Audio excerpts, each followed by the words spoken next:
Hello and welcome back to Jobs Adda. प्यारे बच्चों, हमने बहुत सारे टॉपिक पढ़ लिए कंप्यूटर के। मैंने आपको एमएस वर्ड पढ़ा दिया, एक्सेल पढ़ा दिया, पावर पॉइंट पढ़ा दिया, इंटरनेट पढ़ा दिया, ईमेल पढ़ा दिया, सारे टॉपिक पढ़ा दिए। अब एक टॉपिक हमारा बचता है जनरेशन ऑफ कंप्यूटर। तो जनरेशन में या तो हम दुनिया भर की जनरेशन कंप्यूटर की हिस्ट्री पढ़ते रहे या बस हमें ये चीजें याद रखनी है। देखो, आपको क्या क्या याद रखना है जनरेशन के बारे में। आपको ये डेट नहीं याद रखनी, कब शुरू हुआ कब खत्म हुआ। ये अलग अलग किताबों में अलग अलग डेट्स मेंशन्ड हैं, तो डेट्स आपने नहीं याद रखनी। आपने क्या क्या याद रखना है, जिस चीज को मैं हाईलाइट करूंगा सिर्फ यही। देखो, पहली जनरेशन के कंप्यूटर में जब कंप्यूटर नया बना था, जब अभी अभी स्टार्ट हुआ था कंप्यूटर, तब कंप्यूटर में इसका काम था सिर्फ जमा माइनस मल्टीप्लाई और डिवाइड करना। कंप्यूटर का साइज काफी बड़ा था। जब साइज बड़ा था तो कंप्यूटर बिजली पे चलता है, ज्यादा इलेक्ट्रिसिटी यूज होगी। जब ज्यादा इलेक्ट्रिसिटी यूज होगी तो ज्यादा हीट जनरेट होगी। इसलिए हीट को निकालने के लिए फैंस लगाए होते थे, उन पंखों के आगे वैक्यूम ट्यूब्स लगाई होती थी। तो बताओ, पहली जनरेशन में क्या यूज होता था? Vacuum tubes. पेपर में आएगा, which of the following generation of computer uses vacuum tube. तो कौन सी जनरेशन? पहली जनरेशन। उसके बाद जब मैंने आपको लैंग्वेजेस पढ़ाई थी, अब आप जल्दी से लैंग्वेजेस वाला पेज ओपन करो। मैंने आपको मशीन लेवल, मैंने आपको हाई लेवल, लो लेवल, फिर मैंने आपको मशीन लेवल असेंबली लैंग्वेज, फिर मैंने आपको scripting language, object oriented programming language, पूरा लंबा एक चार्ट बनाया था। उस चार्ट में मैंने आपको पढ़ाया था मशीन लैंग्वेज में 0 और 1 कोड्स होते हैं। तो पेपर में आएगा, बताओ जी, 0 और 1 कोड्स किस जनरेशन में यूज होता था? पहली जनरेशन में। और मैंने आपको यह भी पढ़ाया था मशीन लैंग्वेजेस कंप्यूटर डिपेंडेंट। एक कंप्यूटर के लिए बनाया हुआ सॉफ्टवेयर दूसरे पे नहीं चलता था। तो पहली जनरेशन जो थी ये मशीन डिपेंडेंट थी, साइज काफी बड़ा था, बहुत ज्यादा एक्सपेंसिव थी, हाई कंजम्पशन ऑफ इलेक्ट्रिसिटी थी। इसलिए पहली जनरेशन के कंप्यूटर में यूज होता है वैक्यूम ट्यूब्स।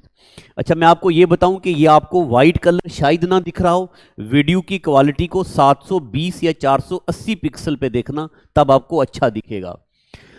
अब देखो जी, कभी कभार पेपर में आता है कि पहली जनरेशन के कंप्यूटर कौन कौन से हैं। अब मैं आपको बताऊं, मैंने 2 दिन पहले एक कंप्यूटर में एमसीक्यूज की वीडियो बनाई थी, प्रैक्टिस सेशन में देखना। कंप्यूटर की हिस्ट्री और जनरेशन पे मैंने वीडियो बनाई। सारे प्रीवियस ईयर पेपर, बैंकिंग का, एसएससी का, रेलवे का, जिस भी पेपर में कंप्यूटर पूछा जाता है उन सब के लिए मैंने प्रीवियस ईयर पेपर्स लाए थे। तो 99% क्वेश्चन पूछे गए थे इन 2 डिवाइसेस से। कब बनाई, किसने बनाई, साइज क्या था, इंट्रोड्यूस कब हुई। तो पहली जनरेशन में क्या क्या कंप्यूटर यूज होते थे? इनायक, अभी फुल फॉर्म आगे लिखाऊंगा, electronic numerical integrated automatic and calculator. UNIVAC, EDVAC, EDSAC और आईबीएम। एक बार जेकेएसएसबी ने पूछा, what does IBM stands for. IBM ने दुनिया का पहला कंप्यूटर बनाया था। दुनिया का सबसे पहला personal computer international business machine ने बनाया, यानी कि आईबीएम ने। अभी मैं इनके बारे में पढ़ाऊंगा, इनकी फुल फॉर्म्स अगली वाली स्लाइड में लिखी हुई हैं। तो बताओ जी, पहली जनरेशन में वैक्यूम ट्यूब्स। लैंग्वेज कौन सी यूज होती थी? पहली जनरेशन में मशीन लैंग्वेज यूज होती थी। एक चीज यहां पे और लिख दो आप, कि पहली जनरेशन में भी बैच ऑपरेटिंग सिस्टम यूज होता था। बैच ऑपरेटिंग सिस्टम आपको मैंने ऑपरेटिंग सिस्टम में पढ़ाया, multi user, multi processing, multi programming, single user, multi user, Linux, Unix सब पढ़ा दिया, वहां मैंने आपको ये पढ़ाया। अब जनाब दूसरी जनरेशन में देखो, इस चीज को बोलते हैं आईसी, इंटीग्रेटेड सर्किट। अब आईसी का क्या मतलब होता है, इंटीग्रेटेड सर्किट का क्या मतलब होता है? पहले देखो ये अलग काम करता, ये अलग, ये अलग, ये अलग। अब इन चारों के बदले में एक सिंगल डिवाइस आ गई काम करने के लिए। क्या कंप्यूटर का साइज छोटा नहीं होगा? बिल्कुल होगा। तो दूसरी जनरेशन में एक नई, आई एम सॉरी, वो थर्ड जनरेशन में आ गई। दूसरी जनरेशन में नई डिवाइस आ गई, ट्रांसिस्टर। अब ट्रांसिस्टर क्या करने लगा, मैंने आपको मेमोरी में पढ़ाया था, अगर करंट हो कम, उसकी वैल्यू बढ़ानी हो तो एक डिवाइस यूज होती है, इसको बोलते transistor. Transistor is a device which is use to amplify the current. तो मेरे से गलती हो गई, सेकंड जनरेशन में ट्रांसिस्टर यूज होता है, आईसी नहीं, आईसी अभी आगे आएगा। सेकंड जनरेशन में क्या यूज होता? ट्रांसिस्टर। इसमें बैच ऑपरेटिंग सिस्टम भी यूज होता, मल्टी प्रोग्रामिंग ऑपरेटिंग सिस्टम भी यूज होता है। मल्टी प्रोग्रामिंग का दूसरा नाम है पैरेलल प्रोसेसिंग ऑपरेटिंग सिस्टम। जेके एसएसबी का सवाल। अब इसकी स्पीड तेज हो गई, कंपैक्ट हो गया, चीपर हो गया, कंप्यूटर सस्ता हो गया, क्योंकि अब नई डिवाइस आ गई जी, ट्रांसिस्टर। बताओ ट्रांसिस्टर किस जनरेशन में यूज होने लगा? सेकंड जनरेशन में। वैक्यूम ट्यूब किस में यूज होता? पहली जनरेशन में। अब अगर आपने केमिस्ट्री पढ़ी हो तो आपने पढ़ा होगा सेमीकंडक्टर्स। अब कंप्यूटर की दुनिया में इनकलाब आ गया, क्योंकि सेमीकंडक्टर की इन्वेंशन हो गई। सेमीकंडक्टर में सिलिकॉन, जर्मेनियम, आर्सेनिक। जब कंप्यूटर थर्ड जनरेशन बिगिनिंग हुई कंप्यूटर की, तब इंटीग्रेटेड सर्किट आ गया। इंटीग्रेटेड सर्किट का मतलब होता ढेर सारी डिवाइसेस के बदले में एक सिंगल डिवाइस काम करने लगी, इसको बोलते हैं आईसी। सबसे ज्यादा पेपर में यह पूछा जाता है। बताओ जी इंटीग्रेटेड सर्किट किस जनरेशन में यूज होता? थर्ड जनरेशन में। अब आप जरा एक बार आईज क्लोज करके रिकॉल करो। पहली जनरेशन में वैक्यूम ट्यूब, दूसरी जनरेशन में ट्रांसिस्टर, थर्ड जनरेशन में आईसी। आईसी किस जनरेशन में आ गया? तीसरी जनरेशन में। अब यहां आपने और क्या याद रखना है? देखो जी मल्टी प्रोग्रामिंग ऑपरेटिंग सिस्टम आ गया, फास्टर हो गया, कंपैक्ट हो गया, साइज छोटा हो गया, सस्ता भी हो गया। और मैंने आपको लैंग्वेजेस पढ़ाई थी। क्या क्या लैंग्वेजेस पढ़ी थी हमने? मैंने आपको पढ़ाया था ना, लैंग्वेजेस नहीं, हां मैंने आपको पास्कल पढ़ा दिया, बेसिक पढ़ा दिया, अलगोल पढ़ा दिया। तो एल्गोरिथमिक लैंग्वेज, पास्कल लैंग्वेज किस जनरेशन में यूज हुई? थर्ड जनरेशन में। सेकंड जनरेशन में के कंप्यूटरों का नाम है आईबीएम, और सेकंड जनरेशन के कंप्यूटर का नाम है सीडीसी। जब मैंने आपको सुपर कंप्यूटर पढ़ाया था इससे पहले लेक्चर में, तब मैंने आपको पढ़ाया था दुनिया का पहला कंप्यूटर किसने बनाया, इंडिया का पहला कंप्यूटर किसने बनाया? याद करो, centre for development of advance computing पढ़ाया था मैंने आपको। एटलस, एनसीआर, हनीवेल, ये कंप्यूटर्स के नाम हैं। कभी पेपर में पूछा जाएगा, ये तब पूछा जाएगा अगर पेपर मुश्किल होगा, ये तब पूछा जाएगा अगर कंप्यूटर जनरल लेवल का पूछा जाएगा। तो इसके अलावा ये नाम याद रखने। थर्ड जनरेशन में क्या आ गया जी? आईबीएम ने नया कंप्यूटर ला दिया, पीडीपी, सीडीसी 6600 ने नया कंप्यूटर लाया। चौथी जनरेशन में कंप्यूटर में और इनकलाब आया, और very large scale integrated circuit. इसका मतलब जो पहला आईसी था अब उसका साइज बड़ा हो गया।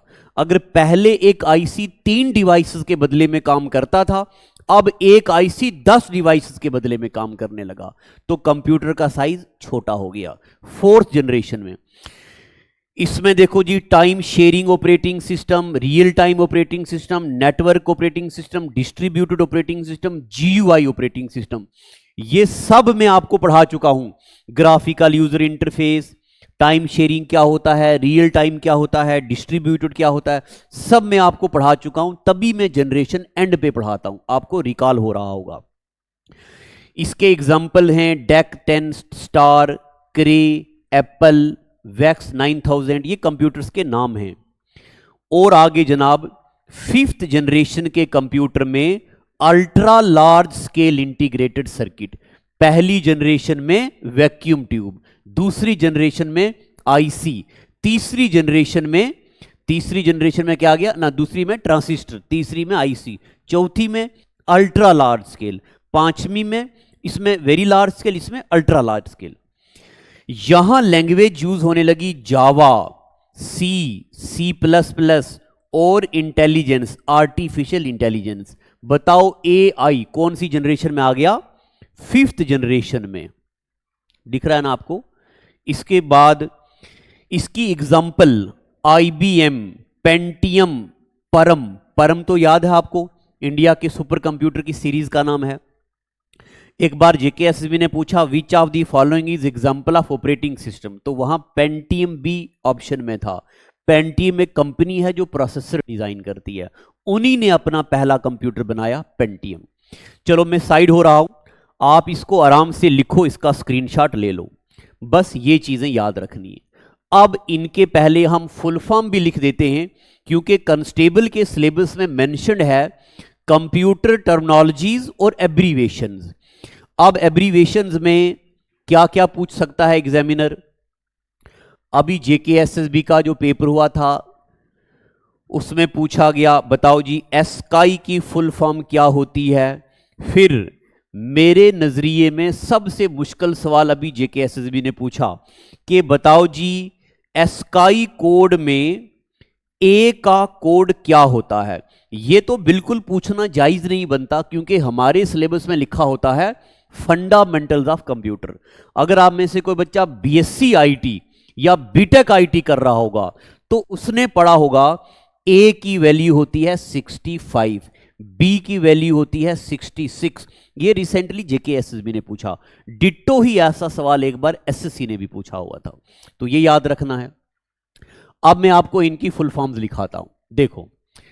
ENIAC की फुल फॉर्म है, यहां पे लिखो, electronic numerical integrator and computer.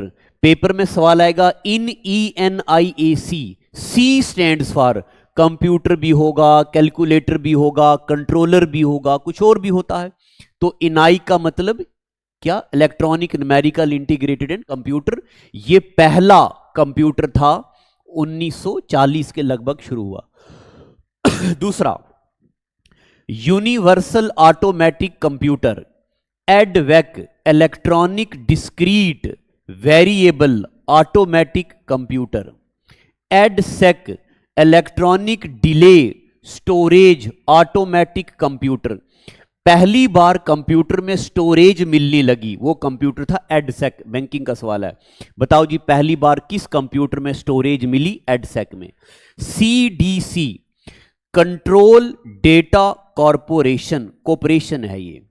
और एटलस की फुल फॉर्म होती है abbreviated test language for all system. अब मैं आपको एक बात बताऊं कि ये जो एटलस है ये एक कंपनी का नाम भी है और एटलस हाई लेवल लैंग्वेज भी है। यहां मैं लिख लेता हूं, यहां लिखा भी हुआ है एटलस एक लैंग्वेज भी है, मगर कौन सी लैंग्वेज? High level language. अब इसके बाद ये मैंने आपको पढ़ा दिया फादर ऑफ कंप्यूटर कौन है, ये मैंने आपको PDF भी प्रोवाइड करवा दिया है कि बताओ जी इनाई को किसने इन्वेंट किया, फर्स्ट कमर्शियल कंप्यूटर कौन सा है। अभी मैंने आपको पढ़ाया पहला पर्सनल कंप्यूटर किसने इन्वेंट किया, IBM ने। ये मैंने आपको पिछले लेक्चर में ये लिखा दिया था, इन्वेंशन एंड डिस्कवरीज, ठीक है, ये पढ़ा दिया। अब इसके बाद ये सारी स्लाइड्स भी मैं आपको प्रोवाइड करवा दूंगा, वेबसाइट में विजिट करना ताकि आपको लिखना ना पड़े। जितने मैंने लेक्चर अभी तक पढ़ाए हैं उन सब का एक PDF बना के मैं वेबसाइट में डाल दूंगा। और इसके साथ कंप्यूटर होता आपका खत्म। अब मैं आपको बताऊं कि कुछ टॉपिक्स ऐसे हैं जो पढ़ने की जरूरत नहीं है, जैसे कांस्टेबल के लिए मेरे हिसाब से पढ़ने की जरूरत नहीं है। Logic gates, DBMS, number system, मुझे ऐसा लगता है कि कांस्टेबल के लिए पढ़ने की जरूरत नहीं है, मगर JKSSB में पढ़ने की जरूरत होती है। लॉजिक गेट्स भी, DBMS भी, MS एक्सेस भी, तभी मैंने यहां पे छोड़ दिया। अब देखो ये मैं आपको ले आया हूं अपनी वेबसाइट पे। यहां पे जितने भी मैं YouTube पे चीजें पढ़ाता हूं उसका PDF यहां डालता हूं, मैं आपको हर बार बताता हूं। और मैं आपको बताऊं यहां पे आप हर दिन क्या किया करो, ये क्विज वाले फोल्डर में आया करो। इससे आपको ये चेक होगा कि आपने कितनी तैयारी की हुई है। पहले आप छोटे छोटे टेस्ट लगवाया करो। आप JKSSB के फोल्डर में आओ। देखो जी, साइंस में आपके साइंस में मेंशन्ड है जनरल साइंस, साइंस इन डेली लाइफ। डेली लाइफ में हमारे सेल से आज तक जितने भी क्वेश्चन SSC में पूछे गए हूं, रेलवे में पूछे गए हूं, JKSSB में पूछे गए हूं, उनका एक सेट यहां पे बना दिया। ये टेस्ट यहां लगाया करो। टेस्ट लगाने से आपको एक्सपीरियंस होगा। टिश्यू, सिंबल्स, रिवर्स, और मैं आपको बताऊं जितने भी पेपर्स में आज तक कंप्यूटर पूछा गया है, ये वो कंप्यूटर के MCQs हैं। ये टेस्ट यहां बना दिया है। हिस्ट्री, कंप्यूटर टेस्ट 3, 2, 3, पॉलिटी, सारे टेस्ट यहां पे बना दिए। इसके अलावा यहां पे SSC के जितने भी एग्जाम होते हैं उनके ये टेस्ट बनाए हुए हैं, ये भी आप प्रैक्टिस किया करो। और इससे भी ज्यादा जरूरी मैं आपको ये बात बताऊं कि करंट अफेयर ऐसी चीज है जो कोई भी टीचर आपको सिखा नहीं सकता, क्योंकि करंट अफेयर कितना पढ़ेंगे हम, क्या पता एग्जामिनर कितना पुराना करंट अफेयर पूछ ले। इसलिए हर दिन का, आज 14 डेट है, 14 है ना आज, तो 14 डेट है। देखो जी, आज की डेट का 1, 2, 3, 4, 5, 6 और 7, 8, 9 और 10 टॉपिक यहां पे बनाए हैं। आपको क्या करना है, जैसे देखो जी यहां पे ये देखते हैं जी, new tiger spotted at Sahyadri tiger reserve. अब अगर आपने मेरे से ज्योग्राफी पूरी पढ़ी है तो मैंने आपको पढ़ाया हुआ है ईस्टर्न घाट, वेस्टर्न घाट, फिर मैंने आपको पढ़ाया वेस्टर्न घाट के नॉर्दर्न पार्ट को बोलते हैं सह्याद्री। रिसेंटली JKSSB VLW के पेपर में पूछा हुआ, सह्याद्री में एक टाइगर की नई स्पीशीज आई है, पेपर में पूछा जाएगा। बताओ जी, न्यू स्पीशीज ऑफ टाइगर मिली है, कहां मिली है, और बताओ जी वेस्टर्न घाट में क्या है, इंडिया में सबसे ज्यादा बायोडाइवर्सिटी वेस्टर्न घाट में क्यों मिलती हैं, मैंने आपको फॉरेस्ट ऑफ इंडिया में पढ़ाया है। फिर इसके रिलेटेड कितने हैं जी, 4 पॉइंट्स। अब आपको ये याद कैसे होगा, आपने फिर से यहां पे आना है। देखो यहां पे क्विज वाले फोल्डर में आज की डेट में जितने भी करंट अफेयर अभी मैंने आपको बताए, ये 14 नवंबर के करंट अफेयर यहां पे बने हैं। आपने साइन अप करना है या लॉग इन करना है, टोटली फ्री है, इसके कोई चार्जेस नहीं है। मैं आपको फिर से बता दूं कि जम्मू कश्मीर का सबसे बड़ा टेस्टिंग प्लेटफॉर्म है। एक वेबसाइट तो ये वाली है जिसमें दुनिया भर के टेस्ट हैं। आप SSC के टेस्ट और बैंकिंग के इतने टेस्ट हैं, देते देते थक जाओगे। इसके अलावा देखो जी, यहां पे ओल्ड स्टूडेंट करके एक फोल्डर है, इसके अंदर एक और वेबसाइट है, 2 वेबसाइटें बनाई हैं। देखो इसमें आप आओ, JK पुलिस कांस्टेबल के टेस्ट बनाए हैं। छोटे टेस्ट अलग हैं, ये वाले 20-20 नंबर के क्विज़ेस, और बड़े टेस्ट ये अलग हैं, ये अनलॉक्ड होते हैं हमारे ऑफलाइन बच्चों के लिए। इसमें सिर्फ हमसे गलती हो गई है कि टेस्ट में हमने रीजनिंग की वेटेज थोड़ी ज्यादा रख दी है, यानी कि अगर हमारे यहां पे रीजनिंग है 15-20 नंबर की, तो हमने यहां पे रीजनिंग को लगभग 30 नंबर का कर दिया है। तो ये थोड़ी हमसे गलती होगी। अब एग्जाम कम टाइम बच गया है तो कौन इतना सारा एडिट करे। ये वाले टेस्ट भी जरूर लगाओ, चलो बेहतर है ना, 35 क्वेश्चन रीजनिंग के लगा दिए तो कौन से आपके सेल खर्च होंगे, लगा दिया करो टेस्ट। इसमें देखो जी, सेक्शनल टेस्ट अलग से हैं, करंट अफेयर के टेस्ट अलग से हैं, प्रीवियस ईयर, ये सेक्शनल, मान लो आपने एनालिटिकल एप्टीट्यूड का टेस्ट देना है, मैथ का, जनरल अवेयरनेस का, ये सारे टेस्ट यहाँ पे ये हैं, तो ये विजिट किया करो। तो आज का एपिसोड इतना ही रखते हैं। अब एक बात मैं और बताऊं आपको, फाइनल एक वीडियो आएगा कांस्टेबल के लिए एक और, मगर उसमें मैं अभी रिसर्च कर रहा हूं, मैं आपको बताऊंगा उसमें कैसे पढ़ना है हमने।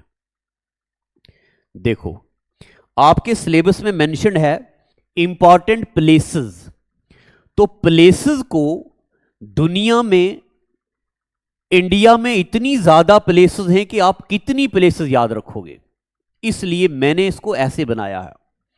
प्लेसेस को हम 3 कैटेगरी में डिवाइड करेंगे। मैं आपको बताता हूं, बहुत ज्यादा चीजें नहीं पढ़नी है, शॉर्ट करके कैसे चीजों को याद रखा जाता है।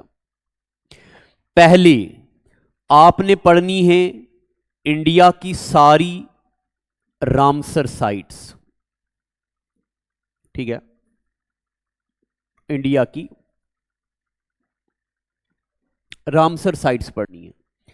उसके अलावा आपने पढ़ना है इंडिया में सारी यूनेस्को हेरिटेज साइट, 2 हो गया। तीसरे नंबर पे आपने पढ़ना है इंडिया के मॉन्यूमेंट्स। अब मैं आपको बताऊं, आपने लेक्स तो पढ़ी ही है ना, 90% लेक्स यूनेस्को की साइट है। कुछ गलती होगी, 90% लेक्स रामसर साइट है। चिल्का लेक, क्यूलाडो लेक, भरतपुर, सारी लेक्स रामसर साइट हैं। आपको लेक्स भी याद हो गई, आपको रामसर साइट भी याद हो गई। और आगे चलते हैं। इंडिया में 90% monuments UNESCO world heritage site हैं। तो आपको यह भी याद हो गया, वो भी याद हो गया। अब क्या है, कुछ है ही नहीं, बचा ही नहीं कुछ। कितनी चीजें आप याद रखोगे? पूछा जाएगा जी ताजमहल का आर्किटेक्चर कौन है? जो ताजमहल का आर्किटेक्चर है वही लाल किले का आर्किटेक्चर है। जेकेएसबी क्लास 4 2021 का सवाल, दोनों में आप पढ़ेंगे। पूछा जाएगा कि इंडिया में कौन सी इंडिया में पहली रामसर साइट कौन सी है? तो आपने जब लेक्स पढ़ा होगा तो पढ़ा होगा जी चिल्का लेक, इंडिया की सबसे बड़ी कोस्टल लगून, पहली रामसर साइट, तो याद आ गया यहां पे। केवला देव राजस्थान की पहली रामसर साइट है, लेक भी पढ़ दिया तो रामसर साइट भी याद हो गई। तो अगली वीडियो में लाऊंगा, उसको जरा मुझे टाइम लगेगा, पूरी की पूरी रामसर साइट, पूरी की पूरी यूनेस्को हेरिटेज साइट और पूरे के पूरे इंडिया के मॉन्यूमेंट्स। इनमें मंदिरों से सवाल बड़े आते हैं। बताओ जी इंडिया का सबसे अमीर मंदिर कौन सा है? बताओ जी तमिलनाडु में फलाना मंदिर किसने बनाया है? ऐसी चीजें पूछी जाती हैं। तो इसके लिए अलग से एक लेक्चर लाऊंगा। तो आज का एपिसोड बस करते हैं। जनरेशन देखिए, कंप्यूटर के एमसीक्यूज लगाओ, पीडीएफ ऐप में भी डला है, वेबसाइट में भी डला है, बस तैयारी करो घर बैठ के। ठीक है जी, आज का एपिसोड इतने रखते हैं। Thank you and God bless you. Okay.